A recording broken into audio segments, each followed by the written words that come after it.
Minum air es bikin batuk. Banyak orang masih percaya ini, padahal faktanya setiap habis minum air es lalu batuk sering langsung dibilang, tuh kan, gara-gara air es. Tapi, apakah benar air es penyebab batuk? Faktanya, air es bukan penyebab utama batuk. Batuk itu biasanya disebabkan oleh infeksi virus atau bakteri, iritasi tenggorokan, alergi, atau lendir di saluran napas. Air es hanya bisa memicu refleks batuk sementara, terutama kalau tenggorokan sedang sensitif atau radang. Jadi bukan air es yang bikin sakit, tapi kondisi tubuhnya yang sudah bermasalah sebelumnya. Kalau orang sehat, minum air es tidak otomatis bikin batuk.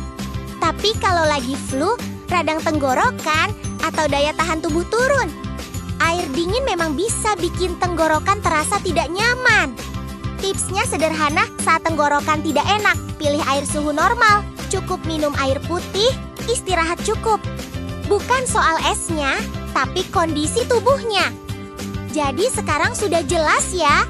Save video ini biar nggak salah info, share ke keluarga, dan follow biar nggak gampang percaya mitos kesehatan.